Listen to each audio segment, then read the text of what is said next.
The banking Guru channel में आपका स्वागत है। आज हम अपनी इस वीडियो में नेक्स्ट क्वार्टर के रिजल्ट्स जो है प्रोजेक्ट करने वाले हैं based on the past 3-4 quarters performance. एक एक्सपेरिमेंट है, let us see how well and how far we will be able to do it, but that is the prime objective. अभी तक तो हम पोस्टमार्टम करते रहे हैं कि पुराने रिजल्ट्स जब डिक्लेयर हो जाते हैं उन्हें एनालाइज करते हैं, but let us see whether we are able to project the results and based on that the share price also we will try to project. All that is based on the present information available और the trend available. उससे आगे जो happenings अगर कुछ होती हैं तो वो हमारे एनालिसिस को डेफिनेटली इम्पैक्ट कर सकती हैं। That is the one thing. Second is कि येस बैंक आज हम पहले ले रहे हैं क्योंकि ये थोड़ा चल भी चुका है और आगे चलेगा या नहीं चलेगा, कहाँ रुकेगा, ये सबसे बड़ा क्वेश्चन हम सबके माइंड में है। और एक डिस्क्लेमर कि येस बैंक में हमारी एक स्मॉल इन्वेस्टमेंट भी है। आइए देखते हैं कि क्या सिनारियो रहेगा येस बैंक का। वी हैव प्रिज्यूम्ड कि येस बैंक अगले क्वार्टर में, दैट इज दिसंबर क्वार्टर, जब 15 जनवरी को रिजल्ट डिक्लेयर करेगा, ऑलमोस्ट 5% के करीब इनके डिपॉजिट्स बढ़ जाएंगे, 7% के करीब इनके एडवांसेस बढ़ेंगे और बाकी जो फिगर्स अप्रॉक्सीमेटली ऐसी रहनी चाहिए। इंटरेस्ट अर्न 335 करोड़ से बढ़ के 7045 करोड़ के करीब हो जाएगी। Here also we are presuming a increase of 5%। Interest earn means advances के ऊपर जो इंटरेस्ट वो अर्न करेंगे।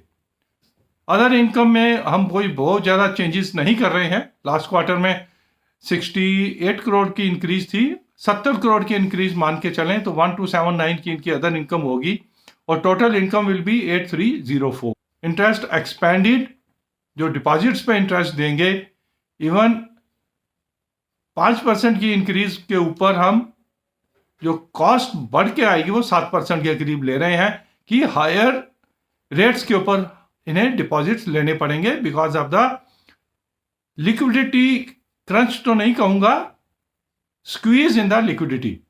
तो 335 करोड़ के करीब इंक्रीज होगी टोटल इनकम में, 335 करोड़ की इंक्रीज होगी इंटरेस्ट एक्सपेंडेड में एट 5120। ओवरऑल इंक्रीज आएगी 7%। Operating expenses I am presuming they will keep it under control. 20-25 crore का ही इंक्रीज होगा 2358 के लेवल पे। Total expenditure will increase by 354 crore at 7478 crore. तो ऑपरेटिंग प्रॉफिट लास्ट क्वार्टर में 801 करोड़ का था, दिसंबर क्वार्टर में we are presuming a level of 826 crore. अब आगे प्रोविजन में ही जगलरी हो सकती है, बट वी आर प्रिज्यूमिंग कि एसेट क्वालिटी अंडर कंट्रोल रहेगी। लास्ट क्वार्टर में इनकी प्रोविजंस 500 करोड़ की इंक्रीज किया था इन्होंने, इस बारी the increase will be of 400 crore, मतलब reduction of 100 crore with the last quarter. क्योंकि थोड़ा सा प्रॉफिट बढ़ के आएगा तो प्रॉफिट, नेट प्रॉफिट की प्रोविजनिंग 25 करोड़ से ज़्यादा करके 100 करोड़ की प्रोविजनिंग होगी टैक्स के लिए और 400 करोड़ की प्रोविजनिंग होगी एनपीएस के लिए।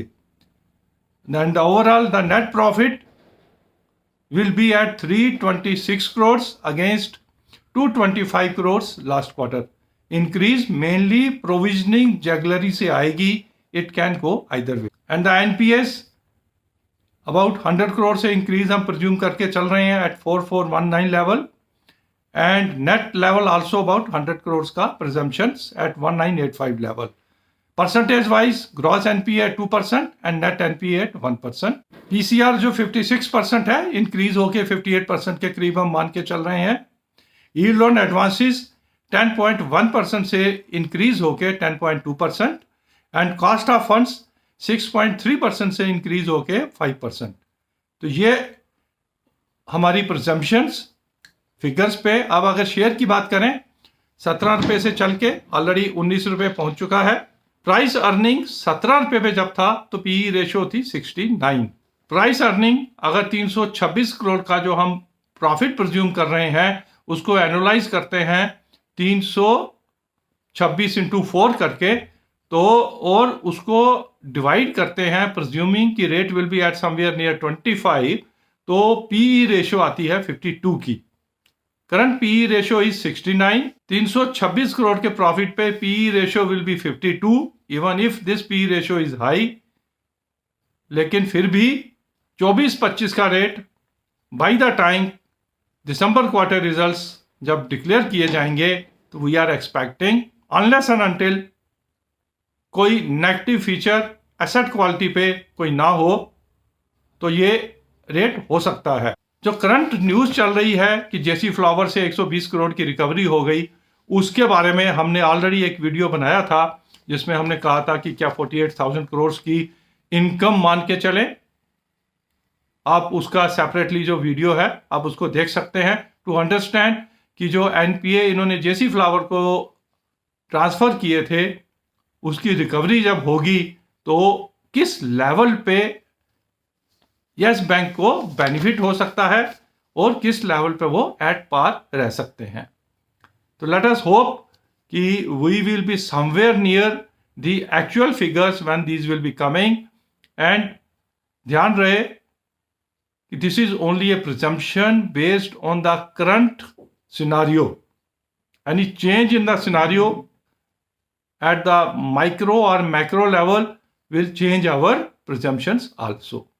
Thank you very much for watching this video.